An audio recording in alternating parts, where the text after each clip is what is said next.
the good life, full of fun. Hey guys, welcome to my kitchen. Do you guys like heart attacks, blood clots, coronary artery disease, triglycerides? You're gonna love today. I'm just kidding, kind of. But today's one of my favorite recipes when it comes to dessert. One of my favorite flavors, one of my favorite when I think about sitting at a table with the Toscano family, which was my great Aunt Emily who used to make this. And I think about my great Uncle Herb and my grandfather and my whole family sitting around this big old table. That's what I think of. I think of ricotta cheesecake, and my Aunt Emily would make it. And I'm going to share a couple of tips with you that certainly the Boreal family, Toscano family would use in their cheesecake just to step it up a little bit, give it that authentic Italian flavor. It's going to be absolutely delicious. Second point I want to make is this is a little bit more of a complicated recipe. This isn't so simple as throwing everything in a bowl, mixing it up, and throwing it in the oven. So just to give you a heads up, I'm going to show you how to do it. I'm going to make it real simple for you. It's certainly easy if you follow along. But that being said, I didn't want to leave all the ingredients here out on the table because it's going to take up too much. So what I thought I would do is start with the crust, and that'll just take us a few minutes. I got everything pretty much prepped up. And then when I'm done with that, I'm going to bring all the other ingredients out for the filling, show you how to make that. You're going to preheat your oven about 325 to 350 and let it cook about 40 minutes. I'll let it cool. It's going to be absolutely delicious. So this is something you want to certainly serve chilled. So what you're going to want to do is certainly make it early in the day or make it the day before. But it's going to be absolutely delicious. So that being said, let's get started. What do I got here for ingredients? I got about 1.25 cups to 1.5 cups. You ready for this? Shortbread. So what you'll see a lot of times people use graham crackers in a cheesecake, and that's fine. But what's real common in Italy, a type of cookie that they love is a shortbread cookie. So we're going to use, and traditionally if you go to Italy authentically, they're going to use a shortbread cookie. So that's what we have. So we got about 1.5 cups of shortbread cookies. I already hit it in the food processor just to give you a heads up. All right, we're going to use some brown sugar, which is essentially white sugar and molasses. All right, so we've got right in here about a heavy quarter cup, maybe 1/3 of a cup of brown sugar. Here we got about 1/2 cup, a little bit more, and 1/2 cup of almonds. And then we're going to pulverize this inside, okay? And then I've got 5 tablespoons of melted butter. So softened butter, melted would be ideal, okay? What I have here is 1/2 liter of olive oil. Oh, actually it doesn't go in my recipe, but it's funny that you guys asked. We just got, how do you like that segue transition? But what we've got is, we've been making oil at our home in Italy for a couple of years now, and we just shipped some of our oil here to the United States. So if that interests you guys, you can go right to our website, Cooking Italian with Joe, and you're going to hit products, and when you go to products you're going to see olive oil, and it's some beautiful olive oil. For some of you guys that watch your videos, my sons' names are Vito and Joey. So I got a Vito Anthony and a Joey Rocco. How do you like that? So I named the oil after them, and it gives us a little bit of our history about owning the olive grove and so forth in the back. So certainly something to add, and we've got some beautiful bread we're going to share with you later today on our next video. So I wanted to share that with you guys, obviously, with my nice little segue. And under products, just being a little bit cheesy here, I've got some Cooking Italian with Joe cooking towels. So some people have made mention about the towel I always carry. So we've got some nice towels on the website as well, along with some other cooking products. So some fun stuff to kind of share in and watch, and if you like some of what we do here, you can actually put it right in your kitchen too, so it'd be great. All right, so that being said, I've got my lovely camera assistant here. I'm going to put this right over on my food processor. Now what I did here is I took some shortbread cookies, all right, so I already put them in there, and I already pulverized them a bit, all right, and what I'm going to do is I'm going to come over here, I'm going to grab my ingredients, pop them over here, so hold on a second. We don't have a high-end production crew, camera crew here, but we've got the best with my camera assistant. So that being said, what I'm going to do is I'm going to throw my almonds in. This is real easy, okay? Now the almonds are going to give it that background flavor, to give it that nutty flavor, that authentic Italian flavor.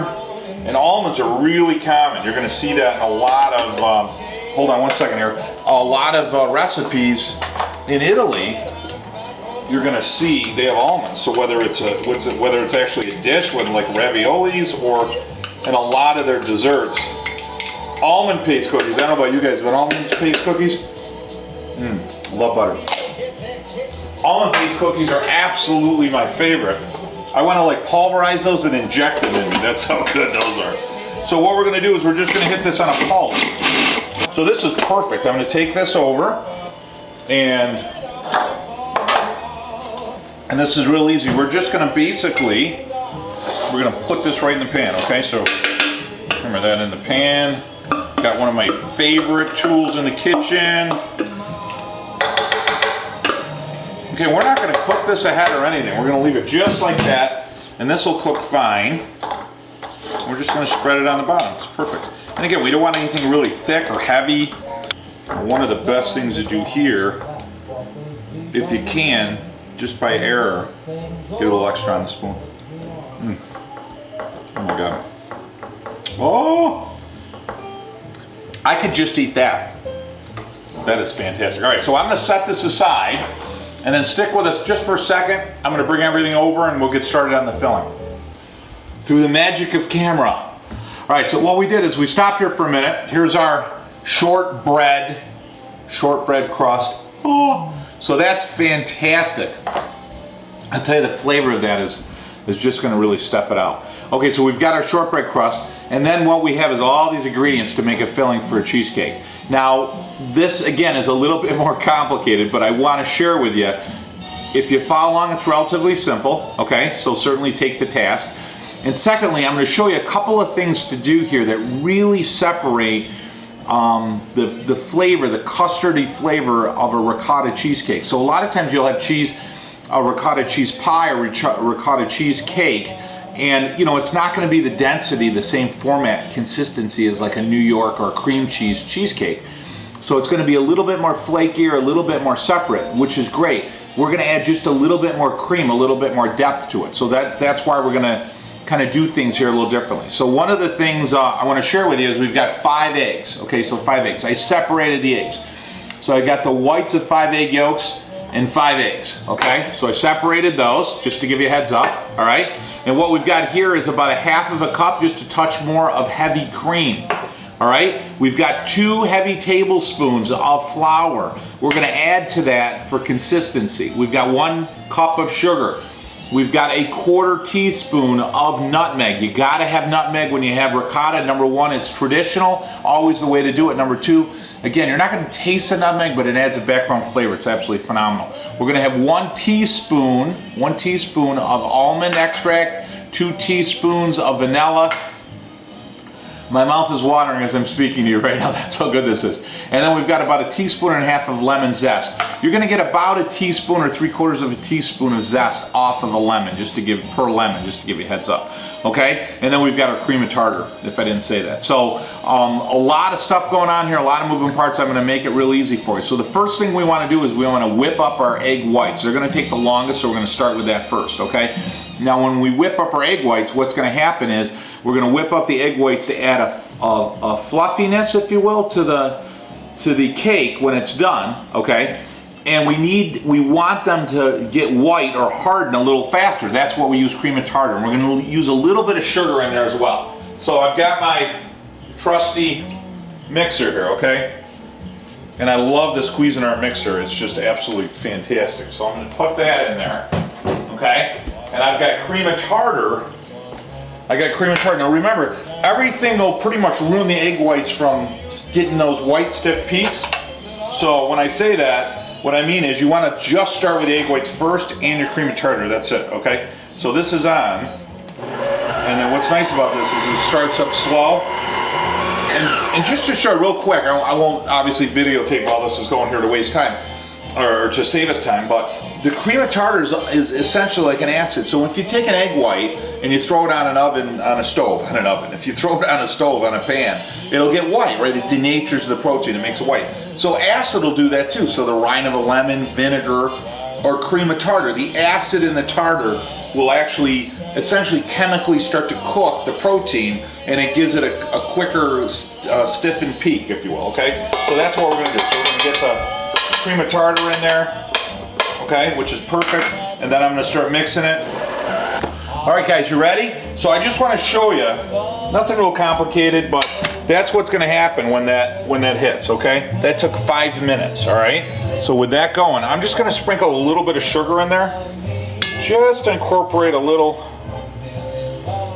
sweetness to your meringue, because essentially what you're making meringue. So I put about 2 tablespoons in. I'm gonna put this back down, okay? And typically you don't want to do that right away. You want to do that near the end, because if you do it right away, sometimes it'll inhibit your eggs from fluffing. Perfect. You know, I remember as a kid, you'd think, oh my God, that meringue's gonna taste great. It's kind of like tasting vanilla, and then you taste it and you're like, oh my God, that's terrible. All right, so here we go. So we've got this. All right, I'm gonna bring this over here. Put our sugar back. We don't need this. So that's our meringue sweetened, okay? Now we're gonna use that to fold in, so you wanna be really careful with it. See that? Oh, that looks good, doesn't it? You're gonna fold all that in. If you guys can see that, okay? Isn't that perfect? Now meringue, you know, my grandmother used to make meringue cookies, so you can put a flavor in there. And that's the thing with this recipe too. One of the points is, so I'm gonna set that aside, okay? That's meringue, we'll fold that in later. And my grandmother, a lot of times she'd make meringue cookies and flavor it. So with the cheesecake in here, a lot of times people put amaretto or, you know, different liqueurs in there, and that's really common in Italy as well. So certainly, by all means, if that's something that you like. So I've got 5 egg yolks. I'm gonna put that in there, okay? And I want all those yolks. Now, eggs are gonna do a few things for your cake. Primarily, they're gonna add flavor to the cake, which is great. And there's a beautiful flavor you get from an egg. Especially, one of my tips here is we wanna make the custard first. So you're gonna notice what I did. Some recipes will call for just mixing the eggs. And I'm not saying that's a bad thing, but if we wanna really step it up a little bit, we wanna put eggs, okay? And then we're gonna take the sugar. Now, typically it's 1 tablespoon for every egg yolk. So we're gonna do 1, we got 5 in there, 2, 3, 4, 5, okay? Now we're gonna use all of this stuff, okay? But what we wanna do here now is we wanna make a custard, okay? So, again, just a little different. We're gonna pop that in there. Okay, got that going. Let me get my whip after I rinse it off. Okay, push this down. And same thing, you're gonna whip it up fast. So, now this will get creamy. It'll get yellow, foamy, and creamy. It's not gonna get as stiff like stiff peaks like you saw with the egg whites. But again, when you do this, what it does is it gives it an entirely different flavor. It gives it a custardy flavor. So you're mixing the sugar with the yolk. That changes the flavor than just throwing the yolk into your batter. It creates that custard. And then when we fold in the egg whites with all the other ingredients, what that's going to really start to do is it's going to give it a thicker, creamier, custardy type feel with the ricotta cheese. It's unbelievable. Come on in here if you can. This right here, if you can see that, that's going to get, it's almost to the point where it keeps the shape, but it doesn't keep the shape fully, okay? And you see how that gets yellow and foamy? So that's essentially a custard. And I'll tell you what's great about that. If you put sugar, whoop, I gotta pull that out. If you put sugar in there and vanilla, it makes what they call in Italy avvoborto, which is like a creamy froth, eggy froth that you put on top of a latte and a coffee. It's very heavy. I can remember as a kid, my father around the holidays, he would make the avvoborto, but he'd also make Tom and Jerry's, which is a drink, which is basically eggnog, rum, and it was topped with this. Very heavy and rich. But anytime I make this with the eggs, I can always, it always brings me back to those great memories I had as a kid. Listen in, I don't know if you guys can hear it, but Dean Martin, isn't that great? All right, so now we've got this custard, this beautiful custard. Now we're just gonna mix everything right inside of it, okay? So what I'm gonna do is I'm gonna pull this across, all right? And I'm gonna take the ricotta. Now what I always do with the ricotta cheese is I always let it strain, you see that? And I just get any of that watery aspect of the cheese out, all right? And I'm just gonna slowly mix it in. Now we've got that custard going in there already, right? What else do we need to add? We need to add our cream, okay? Now in this case, you are going to mix it slow because you're going to put the mixture on really slow. You're not going to start whacking it right away, okay? Now what do we've got? We've got our lemon zest. I'll tell you, that smells so good. And I love that. You know, anytime I go to Italy, depending on different times of the year, And there's not a lot of zest there, so we want to make sure that we get it all in. Different times of year depends on what season it is, and therefore it depends on what they're gonna have. Nutmeg, critical for that ricotta cheese. That's gonna give you your flavor. Now we've got 2 teaspoons, not tablespoons, 2 teaspoons of vanilla, and we've got 1 teaspoon. I almost said 2 there. Sorry. Oh, pure almond extract. Oh, that is good. Okay, so that's going to give it that almond flavor. And again, you don't want to go too heavy with the almond because you've already got the almond in the crust, right?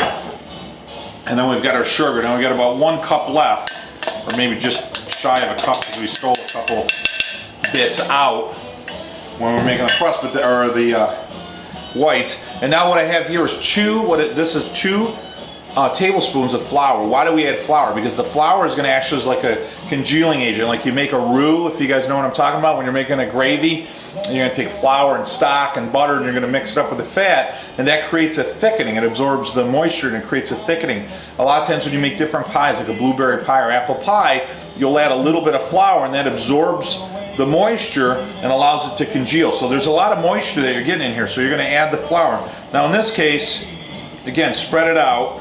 You can add it when you're mixing slow, but if you do it just the way I showed you, it'll be easy. Now we're gonna mix this slowly, start off really slowly. When we're done, we're gonna pull it off the mixer, and then we're gonna fold in, as you guys have probably heard, you're gonna fold in your egg whites, and then we're gonna pour it right in the pan. Oh, it's gonna be great. Oh, that's good. Okay, so there is, and that just looked delicious, okay? Now, what we've got here is we've got our egg whites, right? So we're gonna put the egg whites in. How nice they are. Now the egg whites will do a couple of things. One, they're going to add a flavor because you've got a meringue. That's number 1, okay? Number 2, what the egg whites are going to do is they're going to add some air to it, some lift. And then number 3, just like protein, when you cook an egg, the white part of the egg, as I talked about earlier, how it kind of gets harder, it'll add a little bit of almost like a settling.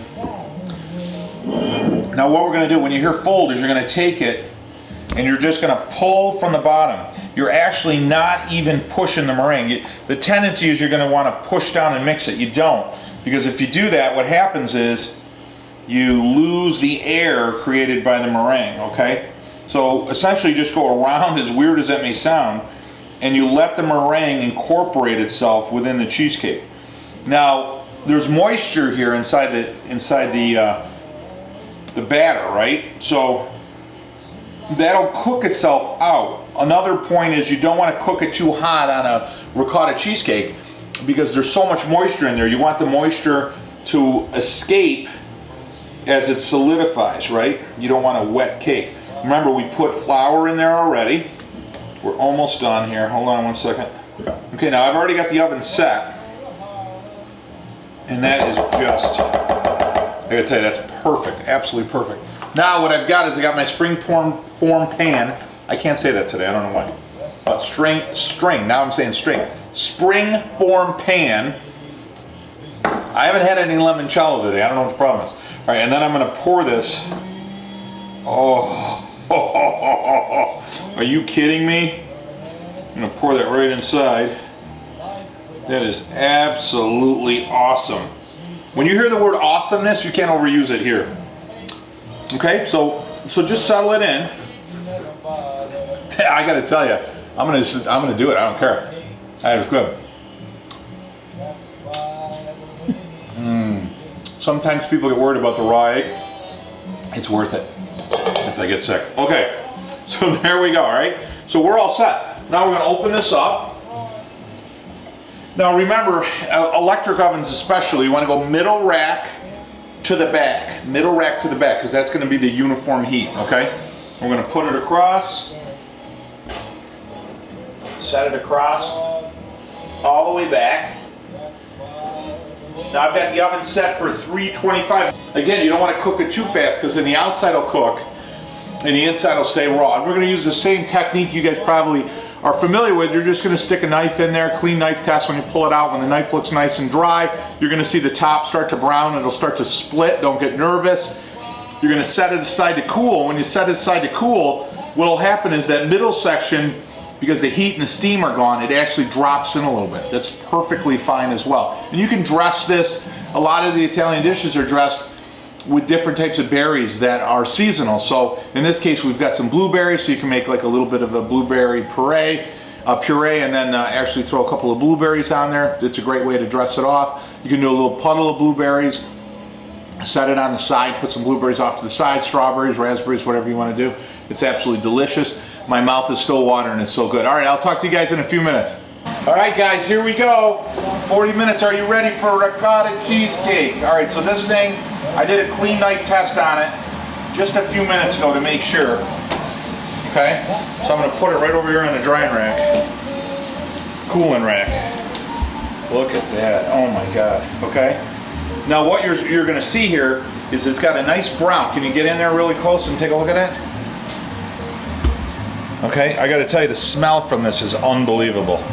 Now you see how it's all higher in the middle and the inside here is cracked? That's the expansion of moisture and steam coming from the inside.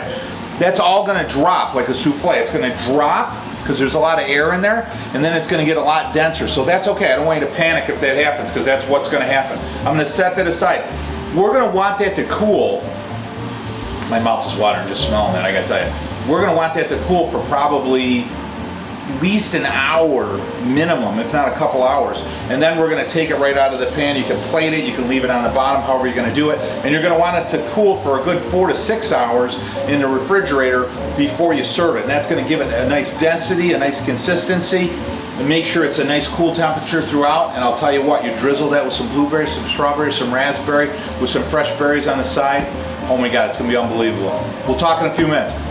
Okay guys, ricotta cheesecake.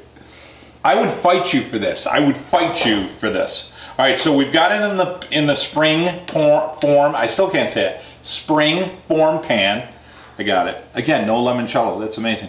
Okay, and this is just, I mean, you could use a butter knife or what have you, but you know, it's cheese, and what cheese likes to do, which is why we all love it, it gets a little bit gooey. And now in this case, you want to go nice and snug around the outside. So cheese gets nice and gooey, and that's why we like it, but that makes it sticky, so it likes to stick on the form, even though it's a non-stick. And I always go across because you want to have a nice clean break when you open it, and if you don't, it tends to take some of the cake with you, and you don't want to do that. Oh, okay, hold on a second, hold on. Oh yeah, that's good. Okay, so now we're going to take this, and we're going to spring it, right? And then it's going to open it up. It should be perfect. And it is. So that's perfect. Oh, I lost a crumb right there. I was trying to do without a crumb. So stay right there. Okay, here we go. So that's it. Now remember, in case you forgot, we have a shortbread bottom, which is just delicious. Now I'm going to put it on a plate because we're going to get a little bit of crumb over. And unfortunately, my plate is exactly the same size. All right, so what I've got here is I've got the cake. Now the cake's cooled for several hours, and I cheated a little bit. I threw it in the freezer just so to speed it up for today, so that we could certainly eat it, I think is what I'm trying to say. So I've got that. So I'm going to take a nice slice right down the middle. Okay. Is that a scary knife, or is that a scary knife? That is a scary. Now listen, when you cut it, you can hear how perfect that is, because it makes almost like you're cutting through a sponge almost. And what I want to hear in this case, so you guys understand, I want to hear the knife, or feel the knife touch the metal, because I want to make sure I take the you know, the crust with it, and just work the knife through it. Yeah, I don't know if you guys can hear that, but it makes that nice, moist, spongy flavor. And you know, we're doing this for TV here, so I want the piece to look certainly really nice. Oh, that's beautiful. And now before I do it, which I forgot to do, okay, I'm going to hit it with a little. Now this is something Aunt Emily would always do. It's the funniest thing. So, why I love this is, now some people put a topping on it. You know, you take mascarpone cheese and you can hit it with a little flavoring. I like to do this because when the cake hits your lip, it's absolutely delicious. You know, you get the first the first flavor is that little sweetness, which is really great. So I'm going to set that over here, out of our way. Okay, now it shows you what an honest cook I am, because I could have added that in and tell you I didn't forget it, but I did. I did forget. I was so eager to bite into the cake. And again, I'm really making an effort here to give us a perfect piece so that it looks good for a photograph and looks good for the camera here. So let's see what we got. Let's see if I can do it. First one sometimes the toughest, because for an amateur it'd be tough. For a professional like myself here. Okay, so I'm going to slide that across. Oh, there you go. And that is just a perfect piece. I got to tell you, the flavor that you can feel here. Let me pretty up our work surface here, okay? All right, so what I did, now remember, when you're in Italy, they're going to do different berries that are in season. I mean, traditionally you tend to see strawberries with cheesecake, but this is a different kind of cheesecake. This is ricotta cheesecake. I made some homemade whipped cream, okay? I've got some puree of blueberry. Now what I did here is I beat up and blended some blueberries with some vanilla, a little bit of sugar, and just a nice way to do it. I mean, there's certainly a few ways to do it here, but what I'm going to do is I'm going to puddle a little bit on one side.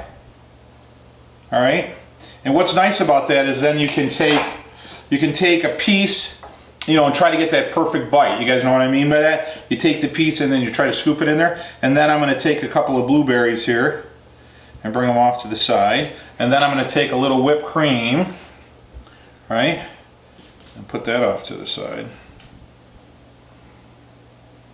Okay, and again, I want a perfect bite, so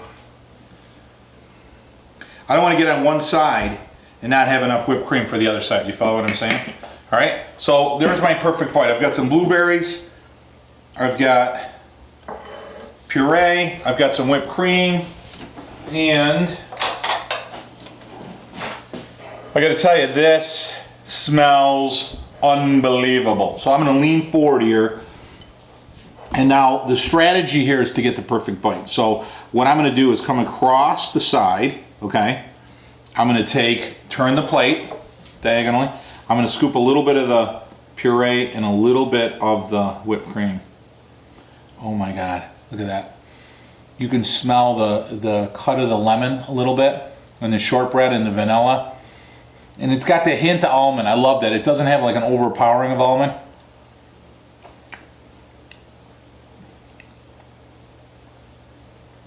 Oh my God. I'm not saying this just for TV. That is by far the best ricotta cheesecake I had. And Aunt Emily, I'm so sorry, but I think mine beat you this time. That is good stuff, man. All right, I'm gonna have one more. One more. See the whipped cream? It just cuts it perfect. Let me have one more. Perfect bite.